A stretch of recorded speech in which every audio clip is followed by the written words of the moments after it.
everybody, what's up? Welcome back to A People's Historian. My name's Jason Kishinev, and we're reading Chapter 6 of The People's History of the United States by Howard Zinn. Remember, if you enjoyed the episode, hit the like and subscribe button and the notification bell. And let's dig in.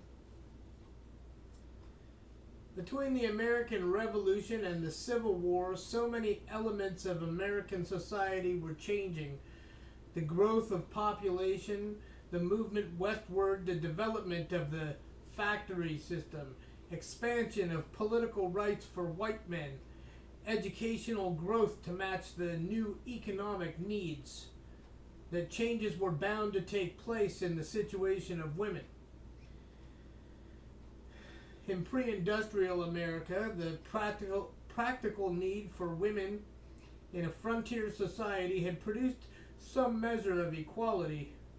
Women worked at important jobs, publishing newspapers, managing tanneries, keeping taverns, engaging in skilled work. In certain professions, like midwifery, they had a monopoly.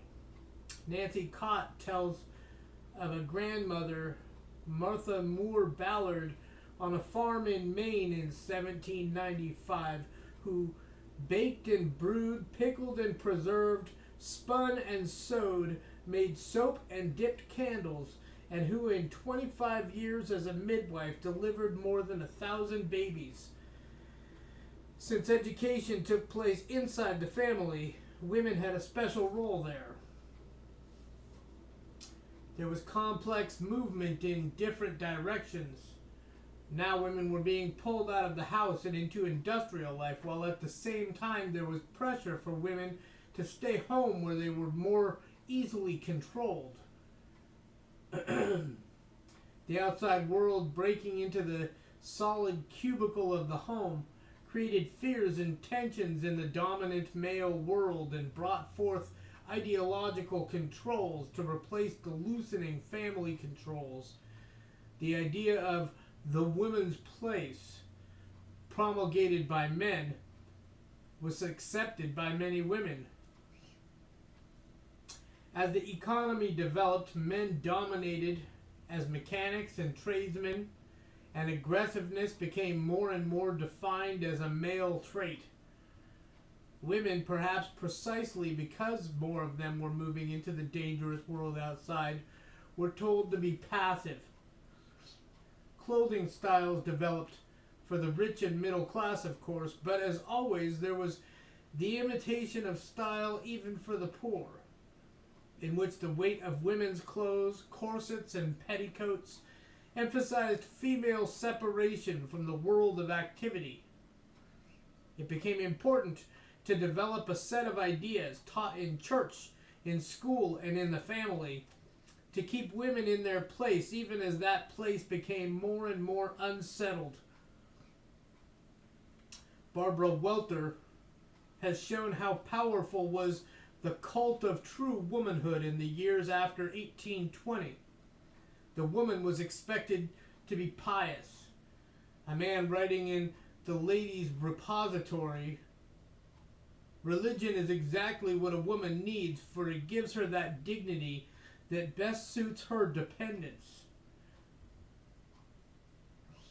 Mrs. John Sanford, in her book Woman in Her Social and Domestic Character, said, "Religion is just what woman needs. Without it, she is ever restless or unhappy." Sexual purity was to be the special virtue of a woman. It was assumed that men, as a matter of biological nature, would sin, but women must not surrender. As one male author said, "If you do, you will be left in silent sadness to bewail your credulity, imbecility, duplicity, and premature prostitution."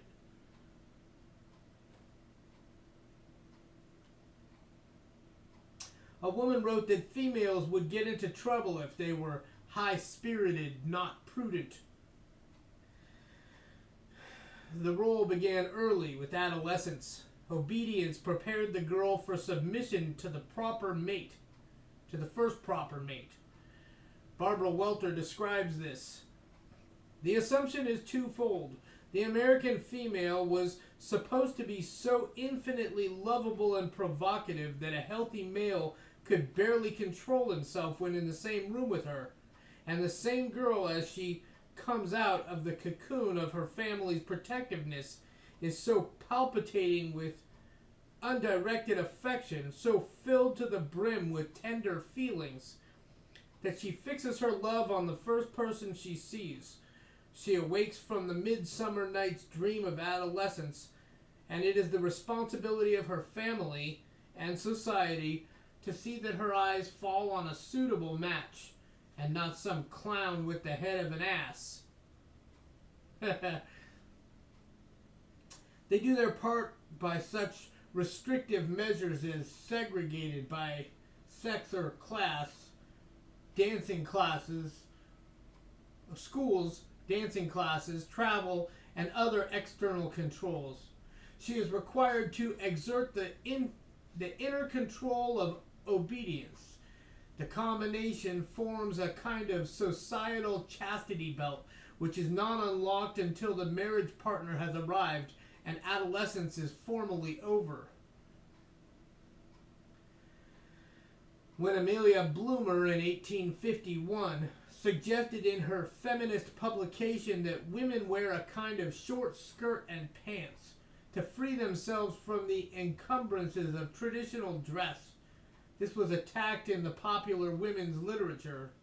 One story has a girl admiring the Bloomer costume, but her professor admonishes her that they are only one of the many manifestations of that wild spirit of socialism and agrarian radicalism which is at present so rife in our land. Now, how many times you hear people calling things socialism that aren't necessarily socialism just because they don't approve of them? Now here they're calling women wearing pants socialism. Definition of socialism is a society where the workers control the means of production.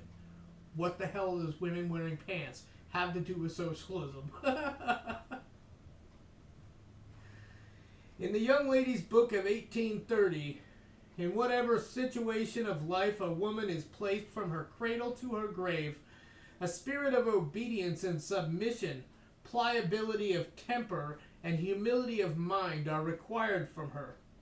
And one woman wrote in 1850 in the book Greenwood Leaves, "True feminine genius is ever timid, doubtful, and clingingly dependent, a perpetual childhood." Another book, Recollections of a Southern Matron, "If any habit of his annoyed me, I spoke of it once or twice calmly, then bore it quietly." Giving women rules for conjugal and domestic happiness, one book ended with, "Do not expect too much."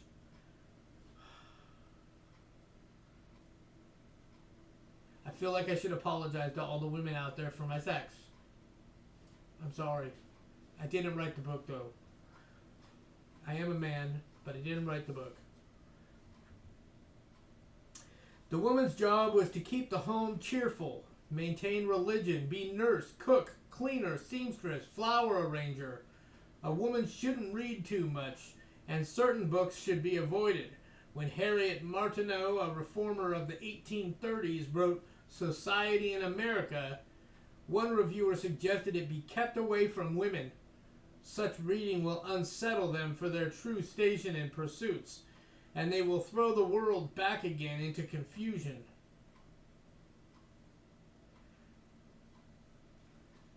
A sermon preached in 1808 in New York said, "How interesting and important are the duties devolved on females as wives.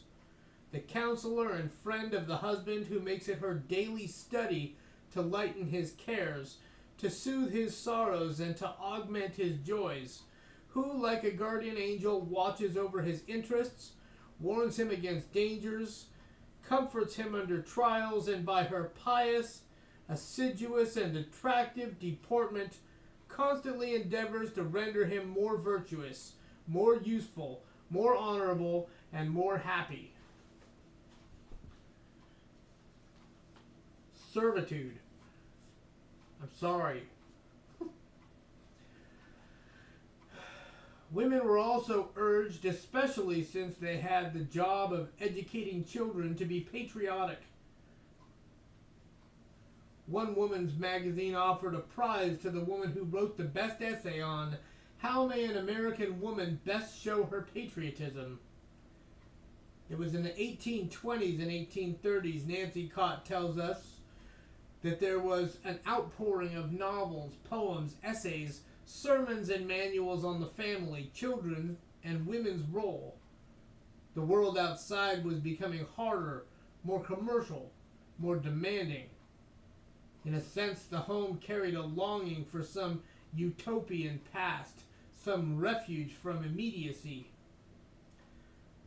Perhaps it made acceptance of the new economy easier to be able to see it as only part of life, with the home a haven.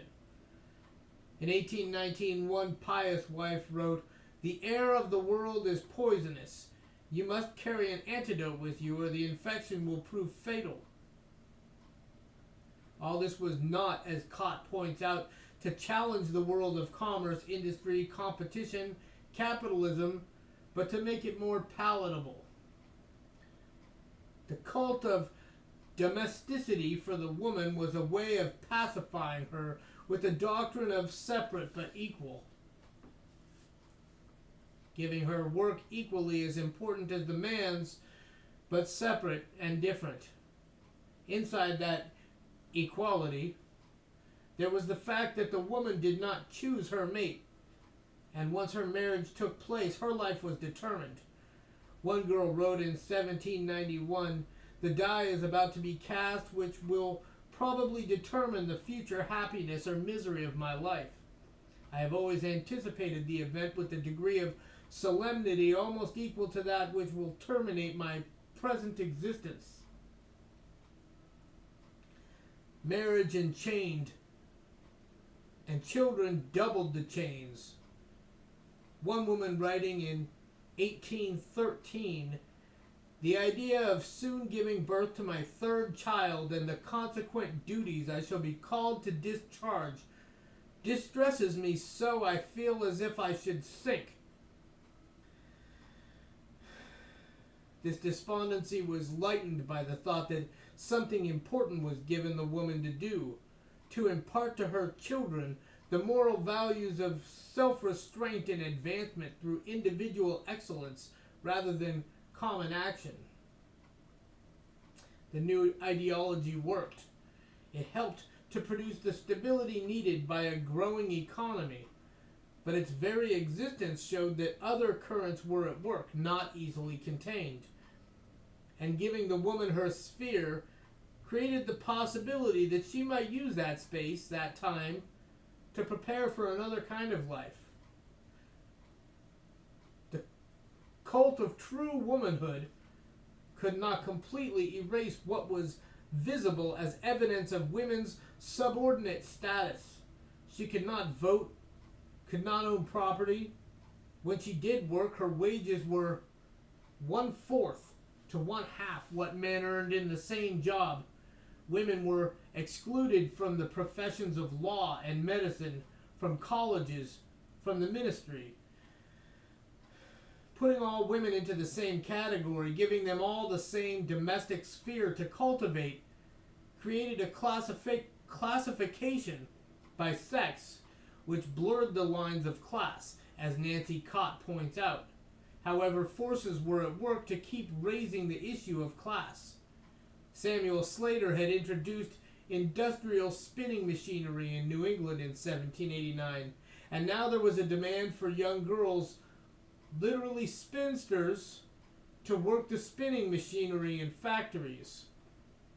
In 1814, the power loom was introduced in Waltham, Massachusetts, and now all the operations needed to turn cotton fiber into cloth were under one roof.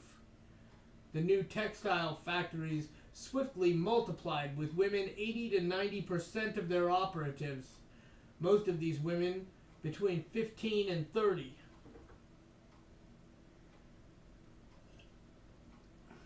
Some of the earliest industrial strikes took place in these textile mills in the 1830s.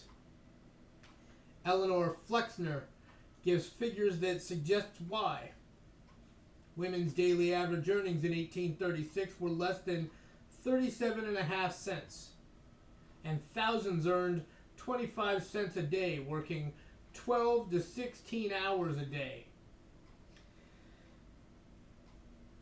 You hear some of this textile work described later in the book, and it's not just 12 hours a day, but it's 12 hours a day in like extreme heat or extreme cold with foul-mouthed bosses, and that, you know, you can use your imagination. In Pawtucket, Rhode Island in 1824 came the first known strike of women's factory workers. 202 women joined men in protesting a wage cut and longer hours, but they met separately. 4 hours later, women in Dover, New Hampshire struck alone. And in Lowell, Massachusetts in 1834, when a young woman was fired from her job, other girls left their looms. One of them then climbing the town pump and making, according to a newspaper report, a flaming Mary Wollstonecraft speech on the rights of women and the iniquities of the moneyed aristocracy, which produced a powerful effect on her auditors, and they determined to have their own way if they died for it. A journal kept by an unsympathetic resident of Chpt, Massachusetts, recorded an event of May 2nd, 1843. Great turnout among the girls. After breakfast this morning, a procession preceded by a painted window curtain for a banner went round the square at the number 16. They soon came past again, then numbered 44. They marched around a while and then dispersed. After dinner, they sallied forth to the number of 42 and marched around to Cabot. They marched around the streets, doing themselves no credit. There were strikes in various cities in the 1840s, more militant than those early New England turnouts, but turnout is actually what they were calling leaving the job and going on strike. More militant than those New England turnouts, but mostly unsuccessful. A succession of strikes in the Allegheny Mills near Pittsburgh demanded a shorter workday. Several times in those strikes, women armed with sticks and stones broke through the wooden gates of a textile mill and stopped the looms. Catherine Beecher, a woman reformer of the time, wrote about the factory system. Let me now present the facts I learned by observation or inquiry on the spot. You know, I know what this light looks like on when you're watching, but it's not very bright from where I'm sitting. Let me now present the facts I learned by observation or inquiry on the spot.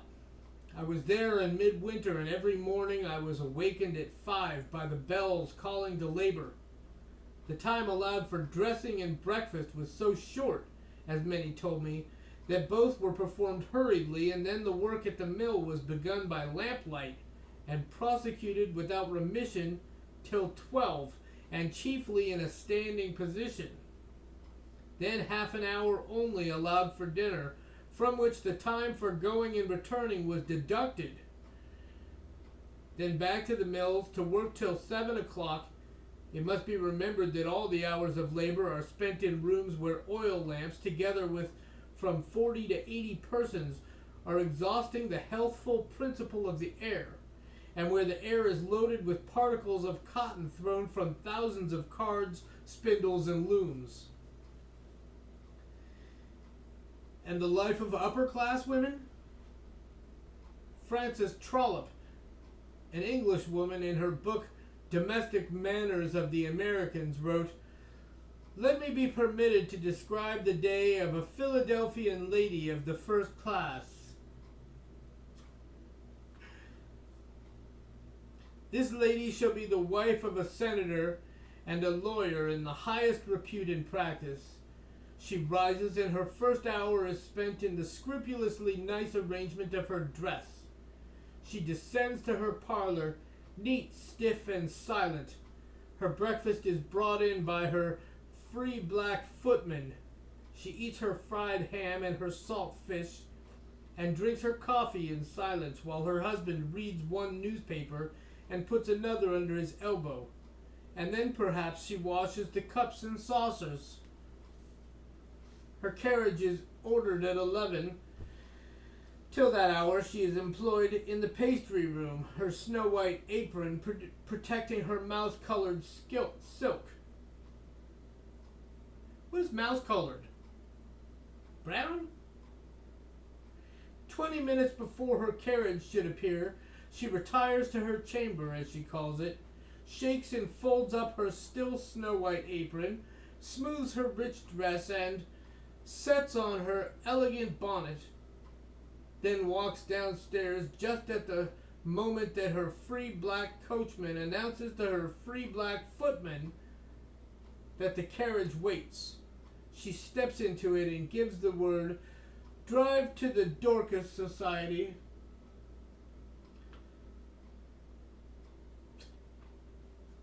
I ain't saying nothing.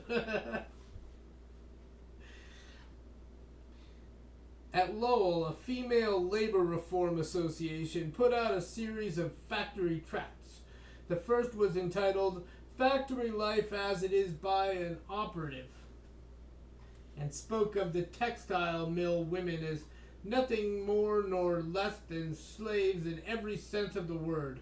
Slaves to a system of labor which requires them to toil from 5 until 7 o'clock with 1 hour only to attend to the wants of nature. Slaves to the will and requirements of the powers that be.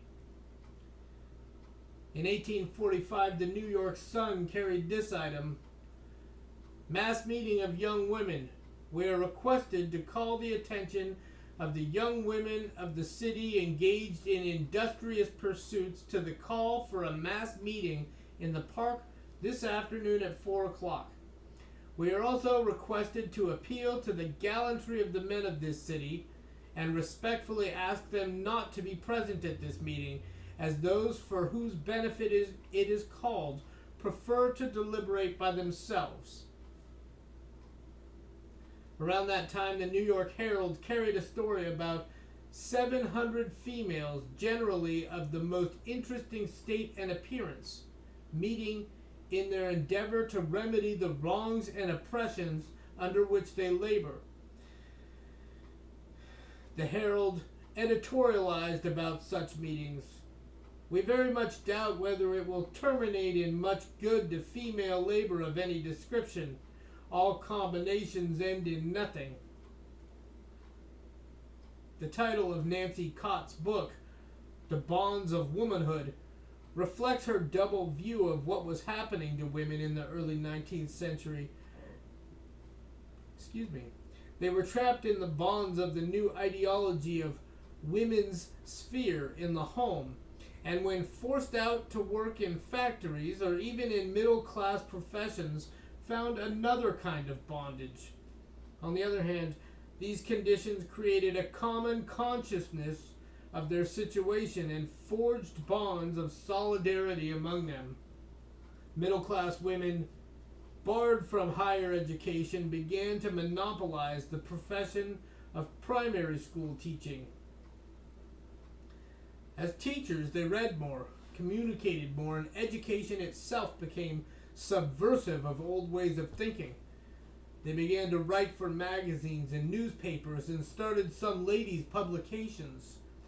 Literacy among women doubled between 1780 and 1840. Women became health reformers. They formed movements against double standards in sexual behavior and the victimization of prostitutes. They joined in religious organizations. Some of the most powerful of them joined the anti-slavery movement. So by the time a clear feminist movement emerged in the 1840s, women had become practiced organizers, agitators, speakers. When Emma Willard addressed the New York legislature in 1819 on the subject of education for women, she was contradicting the statement made just the year before by Thomas Jefferson in a letter in which he suggested women should not read novels as a mass of trash, with few exceptions. For a like reason, too, much poetry should not be indulged. I assume that's also Jefferson. Female education should concentrate, he said, on ornaments too, and the amusements of life.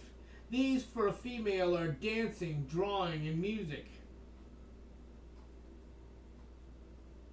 Emma Willard told the legislature that the education of women has been too exclusively directed to fit them for excuse me. Emma Willard told the legislature that the education of women has been too exclusively directed to fit them for displaying to advantage the charms of youth and beauty. The problem, she said, was that the taste of men, whatever it might happen to be, has been made into a standard for the formation of the female character.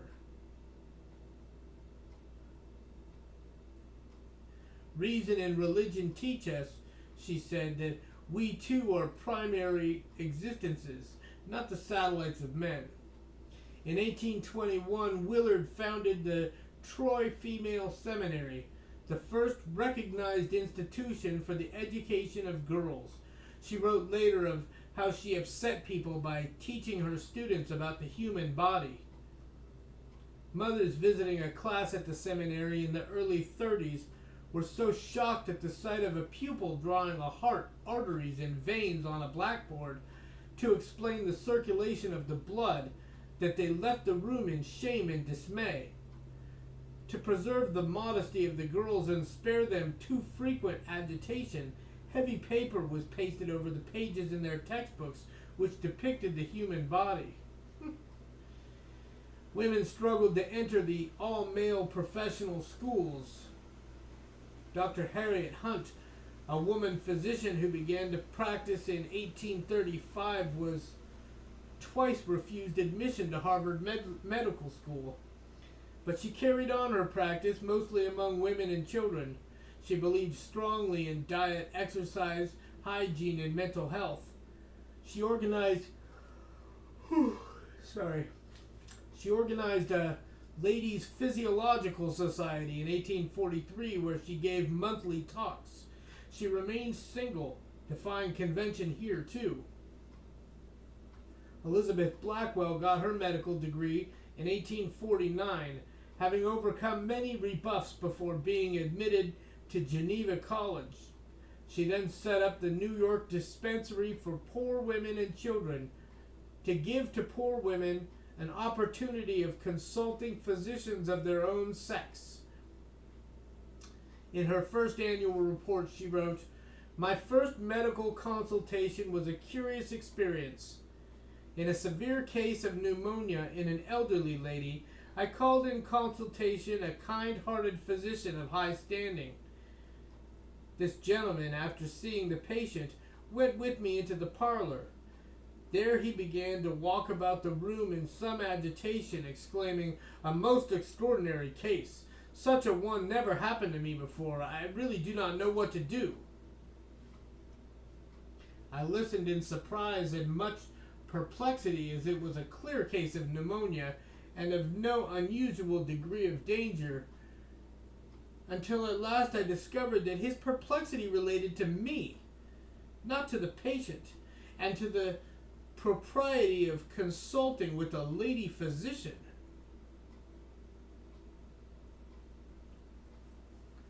Oberlin College pioneered in the admission of women, but the first girl admitted to the theology school there, Antoinette Brown, who graduated in 1850, found that her name was left off the class list. With Lucy Stone, Oberlin found a formidable resistor. She was active in the Peace Society and in anti-slavery work, taught colored students, and organized a debating club for girls. She was chosen to write the commencement address, then was told it would have to be read by a man, so she refused to write it. Nice. Lucy Stone began lecturing on women's rights in 1847 in a church in Gardner, Massachusetts, where her brother was a minister. She was tiny, weighed about 100 pounds, was a marvelous speaker. As lecturer for the American Anti-Slavery Society, she was at various times deluged with cold water, sent reeling by a thrown book, attacked by mobs. When she married Henry Blackwell, they joined hands at their wedding and read a statement. While we acknowledge our mutual affection by publicly assuming the relationship of husband and wife, we deem it a duty to declare that this act on our part implies no sanction of, nor promise of, voluntary obedience to such of the present laws of marriage as refuse to recognize the wife as an independent, rational being, while they confer upon the husband an injurious and unnatural superiority. She was one of the first to refuse to give up her name after marriage. She was Mrs. Stone. When she refused to pay taxes because she was not represented in the government, officials took all her household goods in payment, even her baby's cradle. And I'm going to end the episode there. Thank you for joining me. We'll see you next time. Hit the like and subscribe button. Thank you.